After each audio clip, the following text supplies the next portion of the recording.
বহু দূরে ছিল একটা গ্রাম। সেই গ্রামে ছিল একটা প্রকাণ্ড বটগাছ, আর সেই বটগাছের ডালে একটা পুরনো কাঠের দোলনা ঝুলতো। কিন্তু গ্রামের কেউই সেই দোলনায় বসার সাহস করত না, কারণ এর পেছনে ছিল এক ভয়ানক রহস্য। এক রাতে জয়ন্ত আর তার স্ত্রী সুষমা ঘুমোচ্ছিল। হঠাৎ তাদের কানে আসে একটা কান্নার আওয়াজ। কান্নার আওয়াজটা এত করুণ ছিল যে জয়ন্তর ঘুম ভেঙে যায়। সে সুষমাকে ডেকে বলল, সুষমা, ওঠো, আবার সেই কান্নার আওয়াজ শোনা যাচ্ছে। হায় আল্লাহ, আবার সেই কান্নার আওয়াজ। আমার মনে হচ্ছে আওয়াজটা ওই পুরনো বটগাছটার দিক থেকে আসছে। জয়ন্ত সাহস করে জানালার দিকে এগিয়ে যায়। জানালা দিয়ে সে যা দেখে তাতে তার চোখ কপালে উঠে যায়। সে দেখে সেই দোলনায় একজন মহিলা বসে আছে। মহিলাটি একটা সাদা শাড়ি পরে আছে আর করুণ ভাবে কাঁদছে। জয়ন্ত ভয়ে চিৎকার করে বলে, সুষমা, জলদি এখানে এসো, ওই দোলনায় কেউ বসে আছে। জয়ন্তের কথা শুনে সুষমা তাড়াতাড়ি করে সেখানে চলে আসে। এটা নিশ্চয়ই কোনো পেতনি। ওগো, আমার যে খুব ভয় করছে। আমি শুনেছি ওটা নাকি একটা ভুতুড়ে দোলনা। আরে ধুর, আমার মাথাটা একদমই গেছে। ও তো একজন সাধারণ মহিলা। তুমি একটু এখানে দাঁড়াও, আমি বাইরে গিয়ে একবার দেখে আসি। কোথায় যাচ্ছ তুমি? তোমার মাথাটা কি পুরো খারাপ হয়ে গেছে? এ যে সাক্ষাৎ বিপদ। আরে বাবা, কিচ্ছু হবে না, একদম চিন্তা করো না। না, আমি কিছুতেই তোমাকে একা বাইরে যেতে দেব না। দুজনে যখন কথা বলছিল, হঠাৎ সেই মহিলা অদৃশ্য হয়ে গেল। এটা দেখে ওরা আতঙ্কে জমে গেল। সুষমা ভয়ে ভয়ে বলল, দেখো, আমি বলেছিলাম না এটা কোনো সাধারণ মহিলা না। এবার বিশ্বাস হলো তো? তুমি ঠিকই বলেছ, এই দোলনায় নিশ্চয়ই কোনো গোলমাল আছে। আজ থেকে আমরা আর ভুলেও ওই দিকে যাব না।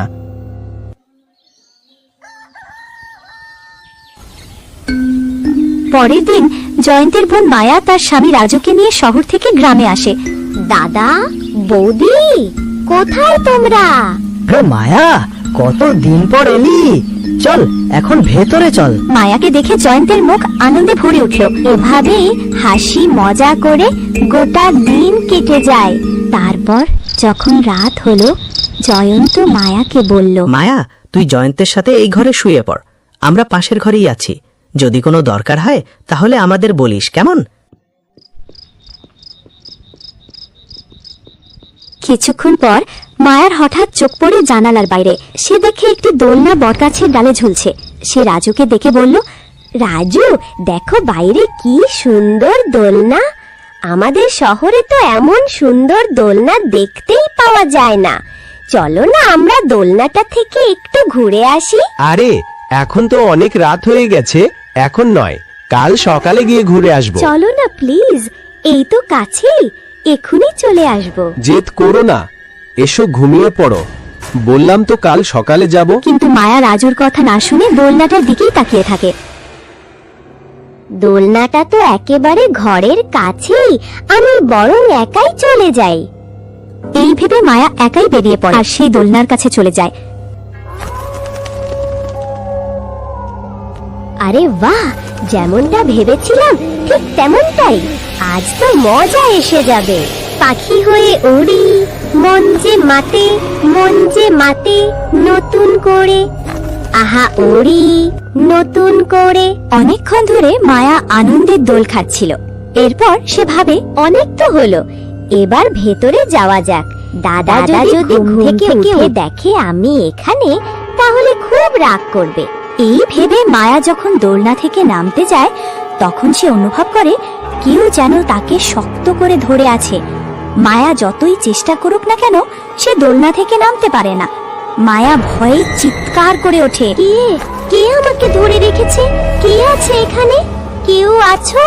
বাঁচাও, বাঁচাও আমাকে। মায়ার চিৎকার শুনে জয়ন্ত, সুষমা আর রাজুর ঘুম ভেঙে যায়। সুষমা আর জয়ন্ত ছুটে যায় মায়ার ঘরে। তারা মায়াকে ঘরে না দেখতে পেয়ে খুব চিন্তায় পড়ে যায়। রাজু, মায়া কোথায়? আমরা মায়ার চিৎকার শুনলাম। আমি সত্যি বলছি দাদা, আমি ঘুমিয়ে পড়েছিলাম। ও যে কখন ঘর থেকে বেরিয়ে গেছে আমি টেরই পাইনি। হঠাৎ জয়ন্তের চোখ সেই দোলনার দিকে পড়ে, আর সে দেখে মায়া মাটিতে পড়ে আছে। আরে ওই তো মায়া ওই বটগাছটার নিচে পড়ে আছে। কিভাবে গেল ওখানে? তাড়াতাড়ি চলো। সবাই ছুটে গিয়ে দেখে মায়া অজ্ঞান হয়ে আছে। রাজু তাকে তুলে ঘরে নিয়ে আসে। সকালে মায়ার জ্ঞান ফেরে।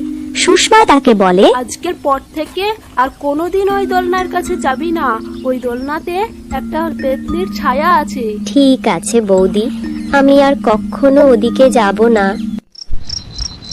রাত গভীর হওয়ার পর সবাই আবার ঘুমিয়ে পড়ে, কিন্তু কিছুক্ষণ পর মায়ার হঠাৎ ঘুম ভেঙে যায়। তার চোখ লাল হয়ে যায় আর পায়ের পাতা উল্টো হয়ে যায়।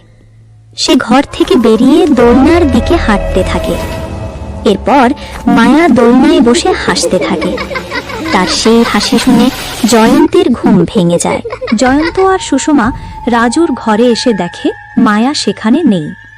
তারা সবাই খুব চিন্তিত হয়ে পড়ে। এরপর তারা জানালা দিয়ে বাইরে তাকায় আর দেখে মায়া সেই দোলনায় বসে হাসছে আর দোল খাচ্ছে। হাই রে, ও আবার ওই দোলনার কাছে চলে গেছে। রাজু, তোমার বউকে সামলাতে পারো না? দেখো ও মাঝরাতে উঠে কিসব করে বেড়াচ্ছে। আমাকে ক্ষমা করে দিন বৌদি, আমি ওকে অনেকবার মানা করেছিলাম কিন্তু ও শুনলো না। আরে এসব কথা এখন ছাড়ো, আগে ওখানে তাড়াতাড়ি চলো। কোনো বড় বিপদ ঘটে যাওয়ার আগেই ওকে ফিরিয়ে আনতে হবে। তারা সবাই ছুটে দোলনার কাছে যায়। জয়ন্ত মায়াকে বলে, মায়া, জলদি দোলনা থেকে নেমে আয়, আর কখনো এদিকে আসবি না। আরে একটু আর পায়ের দিকে দেখো। হাই রে, মরে গেলাম রে, এ তো পেতনি হয়ে গেছে।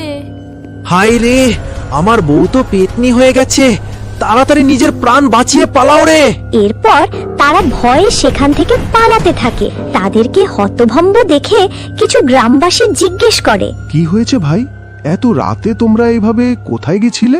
কদিন আগে আমার বোন মায়া শহর থেকে এসেছে, আর সে রাতে ওই বটগাছে থাকা দোলনাটাতে দোল খেতে চলে গেছে, আর এখন ওই পেতনি তার শরীরটা দখল করে নিয়েছে। তাদের সব কথা শুনে গ্রামবাসীরা বলে, ওহ, তাহলে এই ব্যাপার।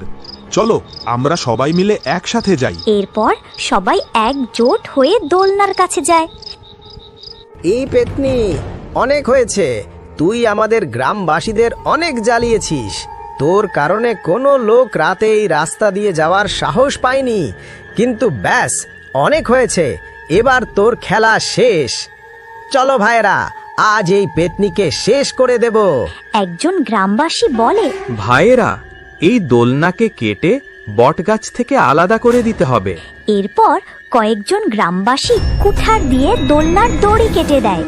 দোলনা মাটিতে পড়ে যায় আর পেতনি রাগে মায়ার শরীর থেকে বেরিয়ে আসে। পেতনি চিৎকার করে বলে,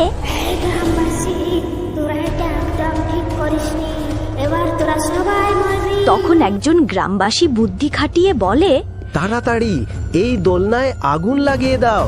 কে জানে, হয়তো দোলনাটা জ্বলে গেলে পেতনিটাও মরে যাবে। এরপর তারা দোলনায় আগুন লাগিয়ে দেয়। দোলনায় আগুন লাগতেই পেতনি চিৎকার করতে থাকে। পেতনি দোলনার সাথে জ্বলে ছাই হয়ে যায়, আর গ্রামের মানুষরা সেই ভুতুড়ে দোলনার থেকে চিরকালের জন্য মুক্তি পায়।